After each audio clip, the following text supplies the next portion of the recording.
What if buildings were not just shelters for worship, but instruments carefully tuned to shape human perception? Step inside a medieval cathedral or ancient basilica, and you are stepping into a mathematical equation carved in stone. Geometry, proportion, and sound converge, forming spaces that resonate with both the body and the mind. Science now shows us that these designs were not accidental. They were constructed on principles of mathematics and acoustics that still affect us today. Take the floor plan of the Ljubostinja Monastery in Serbia, studied in 2020. Researchers discovered it was built on a precise proportional system, circles inscribed in squares, with the nave width relating to the overall plan at a ratio of 1 to the square root of 2, and the apse defined by equilateral triangles.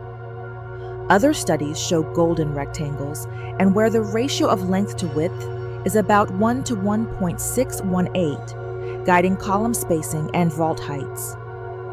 These are not just abstract symbols. They mirror the mathematics of music. An octave in sound is a 2-to-1 frequency ratio, a fifth is 3-to-2, and a fourth is 4-to-3.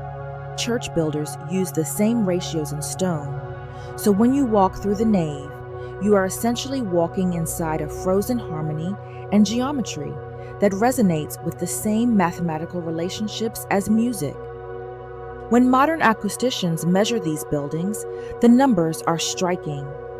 In Gothic cathedrals like Notre Dame in Paris, reverberation times average 7 to 8 seconds, nearly 10 times longer than in a modern concert hall. At Hagia Sophia in Istanbul, a single sung note lingers for over 11 seconds. Studies in the Journal of the Acoustical Society of America confirm that early decay times and the first 2 seconds of sound are perfectly aligned for human vocal ranges, especially chant. This means that Gregorian chants were not only spiritual expressions, but acoustically optimized performances, amplified by architecture itself. Stanford's reconstructions of Hagia Sophia revealed that even a small choir sounded like an ocean of resonance. The building itself became the instrument, blending voices into one continuous field of sound.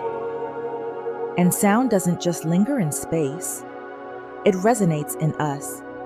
A 2025 systematic review found that infrasound and low-frequency sound can stimulate circulation and accelerate tissue repair.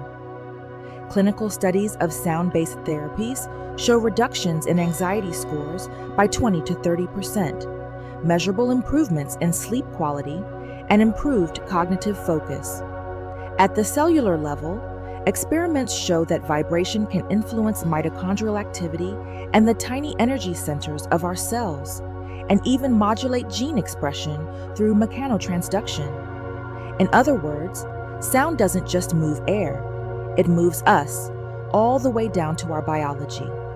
So when you stand in a cathedral where geometry creates perfect resonance, the sound waves don't only reach your ears, they envelop your nervous system, synchronize breathing, and may even entrain brain rhythms into states of calm and focus.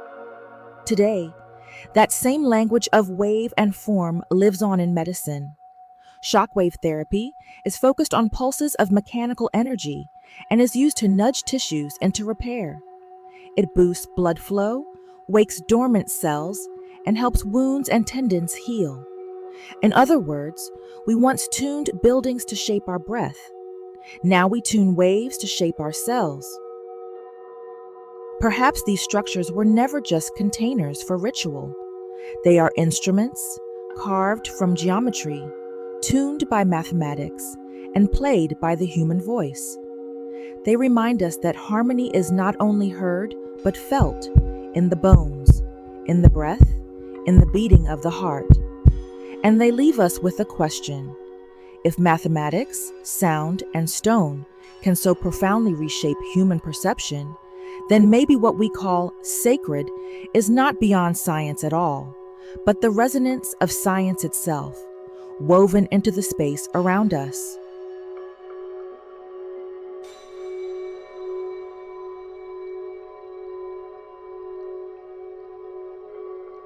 Start your chapter or become an individual global member today at nstem.org.